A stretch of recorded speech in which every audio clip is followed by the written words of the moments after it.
Thanos was surprised to wake up at all.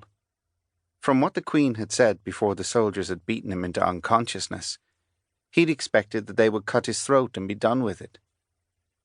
He didn't know whether it was a good thing or not that they'd changed their mind.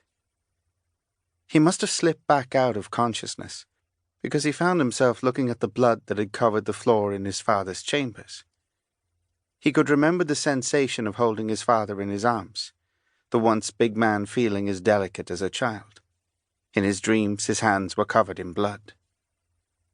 He blinked awake, and sunlight told him that this wasn't a dream anymore.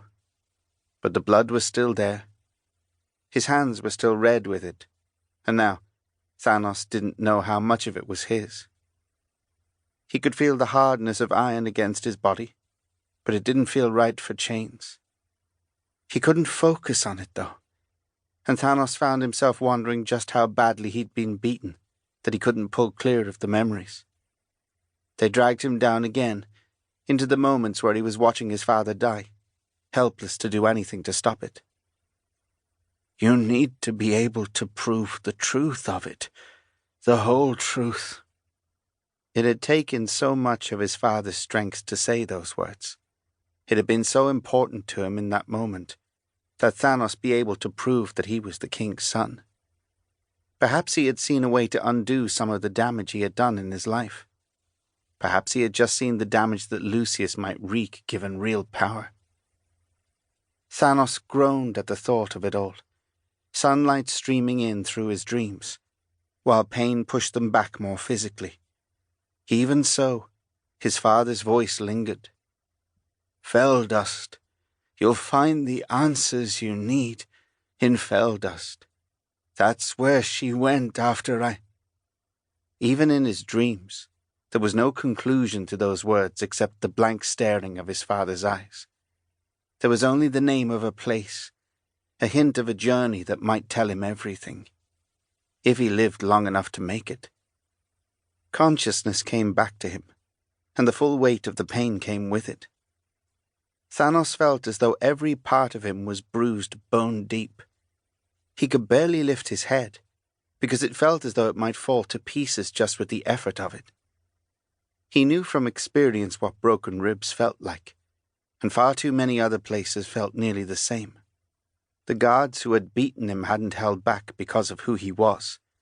If anything, it felt as though they'd hit him harder for it, either stung by the scale of his supposed betrayal, or wanting to show that they weren't on the side of their rebel prince.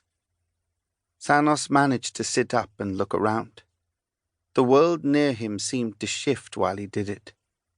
For a moment, he thought it was some trick of the pain, vertigo caused by the blows to his head. Then he realized that he really was moving. Vertical bars of iron providing a constant reference point as his movement made him set the rest of the world swinging. A gibbet, Thanos murmured, the words feeling thick in his throat. They've hung me on a gibbet. Looking again confirmed it. He was in a cage shaped like the one some dainty noblewoman might have kept a bird inside. But this one was large enough for a man. Barely. Thanos' legs dangled down between the bars, although still well above ground, thanks to the short chain attaching the cage to a post. Beyond, there was a small enclosed courtyard.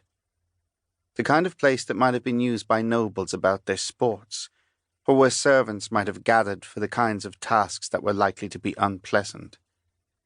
Drains in the cobble showed where blood or worse could be washed away.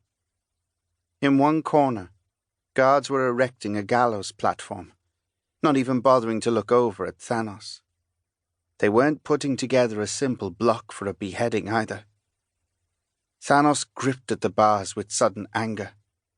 He wouldn't be caged like some beast waiting for slaughter. Wouldn't sit there while men prepared to execute him for something he hadn't even done.